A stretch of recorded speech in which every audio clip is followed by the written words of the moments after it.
अन्न बहिर ठकली किती मुखी होती पांगुळ.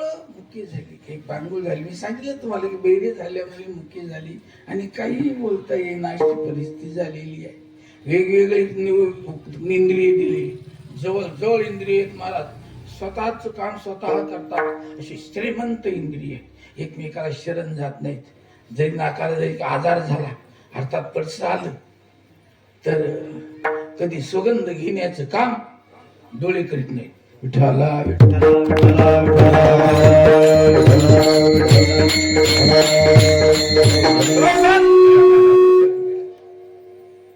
डोळे वरच्या बाजूला, वरच्या मधल्यात ते काही ह्याला हेड म्हणतात महाराज. हे सुशिक्षित ह्याला हेड म्हणतात. अशा जवळच अशा मोठ्या ठिकाणी हे लोक राहतात. जसे डॉक्टर वरच्या मजल्यात आणि पेशंट तसलंच येते. विठ्ठला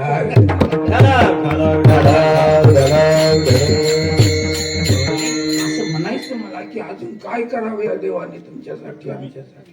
सर्व काही बरोबर दिलेले आहे पण जे कळायचं ते कळत नाही. इथे आल्यानंतर माणूस भुलूनच जातो. अडथळे जास्त ना भुलून जातो. ज्वारीचं पीक चांगले आपल्याकडे. हे बाजूचे लोक आहेत ना ते भाकरीकडे पाहायचं म्हणजे त्यांना वाटतं बिस्किट येतो का. विठ्ठला पण त्याला कीड जास्त. तसंच आहे महाराज याला कीड जास्त आहे. नीटनेटकं व्हायचं अशा वेळेलाच गळ्यात एक लोणनं पडतो की माणूस कल्लाव आणि कळतोच. विठ्ठला भजन कीर्तन काहीही आवडत नाही पण माणसं बायकोच्या समोर वेळात बोलणं लवकर द्या सोडून.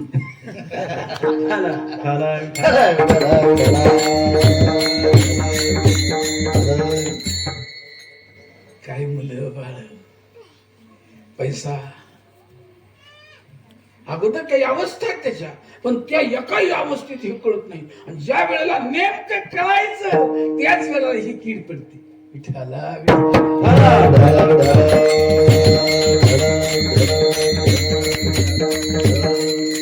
संपूर्ण आयुष्य जाते महाराज. ह्या देहाच्या अवस्था थोड्या नाही आहे.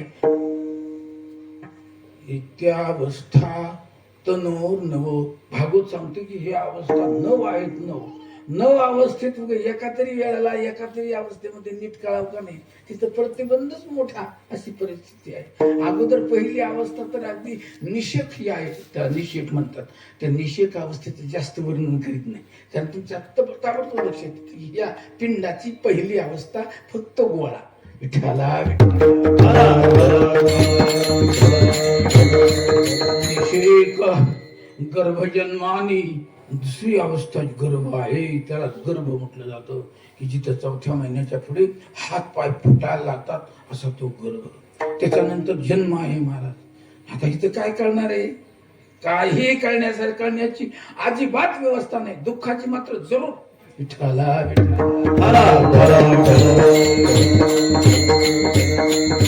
आपण नेहमी ऐकता की हे गर्भाला किती त्रास होतो काय होतं आणि त्यात या बाईला डोळे होतात. आई मला वाटलेली चटणीच खा वाटते. शाबास म्हणते बाई तिखट खाऊ नको.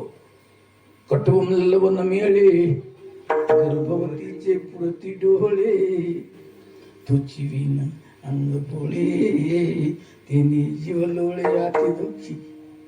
आता एका राजा रामू असे का. विठ्ठला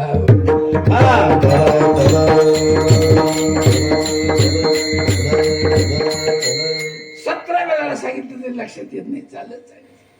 आईनं काही हिताच्या गोष्टी सांगितल्या तरी असं हसण्यावरून येतो. बोंबलतच राहते. शाबास आईला. आणि मी मागाशी सांगितल्याप्रमाणे 3 आरुली देवी होय हो. अरे महागारीची तर गर्दीची आणि खाली वाकून बोलतं काय बोलतीस. मला तर रागच येतो. वाटतं जाळ फुकायचं लोखंडी मिळले असा पार काढला पाहिजे. खाली वाकला की का बरं आईची अवहेलना करतो म्हणून. हे आपण नेहमी आई बापा संबंधी ऐकत आहात अशी परिस्थिती आहे. आणि ज्यांनी सांगावं त्याच्यावर पाळी आल्यानंतर तो काय करतो हे सुद्धा महत्वाचं असतं. विठ्ठला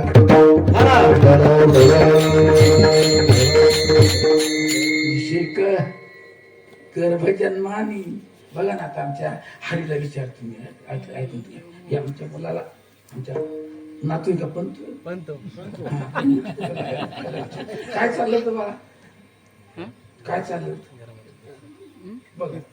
ऐका ऐका ऐका विठाला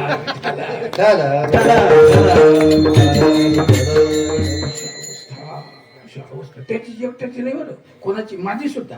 मी त्या वयात असताना इतकं काही जाणतच होतो. आजच्या सारखं आज हे कमीच पडतं ते सोडून द्या, पण त्या वेळेला थोडस त्यावेळी आजच्या वेळेला फरक आहे ना असं मला म्हणायचंय. म्हणजे एक एक अवस्था चाळीस चाललो हे लक्षात ठेवा.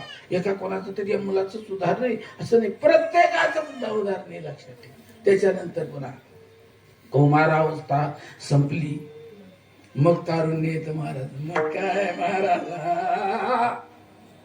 तारुण्याच्या माने नमाने कोणाचे सदा मुखमोचे डोळे जैसा सदा मुखमोचे डोळे जैसा. तारुण्याच्या माने नमाने कोणाचे सदा मुखमोचे डोळे जैसा सदा मुखमोचे डोळे जैसा. मध्येच तसं आहे, कोणालाही मानायचं नाही. आणि नुसतं चांगलं पाठ नाही ठेव, त्याच्या अवस्थेत बिघडलेली लोक बघावली पाहायला लागली तर जुन डाकू बघायला लागले. जुनी अशी पटकेवाले लोकांना विचारा ना, नवा पाहायला चाललं राम राम असं म्हणायचे. आता ते दिसत नाही. विठ्ठला विठ्ठला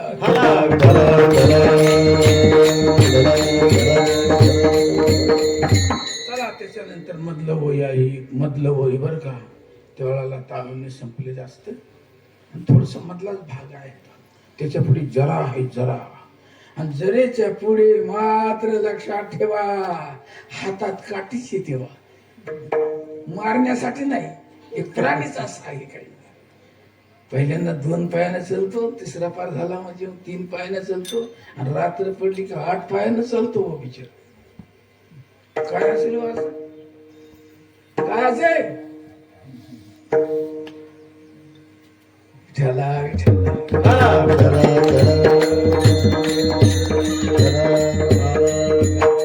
बोलत नाही कसं काय शब्द महाराज, काय भानगड काय आहे. पहिल्यांदा 2 पायानं, नंतर 3 पायानं, आणि नंतर रात्र पडली का 8 पायानं. म्हणून मोहन महाराज तुमची परीक्षा घेतो असं नाही सांगणं काय माझ्याकडेच आहे, पण उगीच आपली खेळीमेळी म्हणून प्रश्न केलं होतं. अहो माणूस पहिल्यांदा 2 पायानं चालतो, पण त्याच्यानंतर 3 पायानं म्हणजे काठी घेतो, आणि त्याच्यानंतर रात्र पडल्यानंतर म्हणजे मिळाल्यानंतर किती पायानं चालतोय. 8 मनानं कचकावून विठाला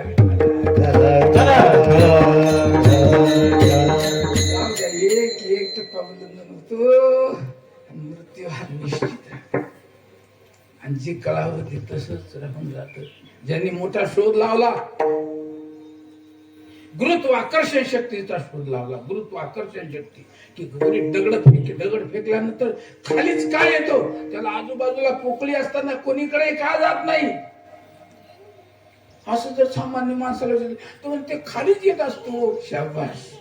आणि खाली काय येत असतो, आजूबाजूला पोकळी आहे ना, वजन आहे त्याला, मग त्याने कुणीकडे जावं. खाली काय येतो, कारण काय, गुरुत्वाकर्षण शक्ती लक्षात ठेवा.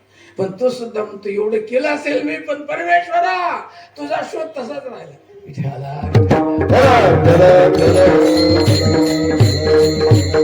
आताच कळत नाही, तारुण्यात कळत नाही, की त्या वेळेला कळतं, जरा उशिरा कळतं. उशिरा कळण्यापेक्षा आजच कळून घ्या महाराज. काही करू नका, काही खाऊ नका, मगाशी सांगितल्याप्रमाणे कुठेही बसू नका आणि काही बोलू नका. विठ्ठला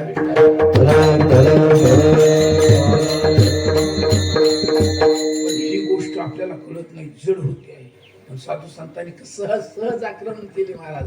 ते कुठं सांगितलं असेल त्या अभंगाच्या पुढे, देह मृत्यूचे वाचुके,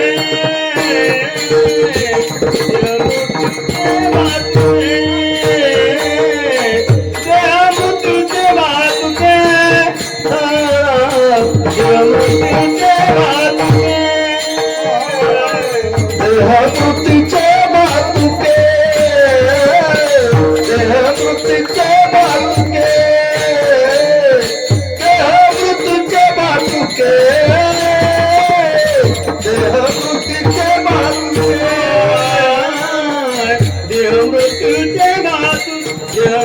मृत्यूचे वाचून जीव मृत्यू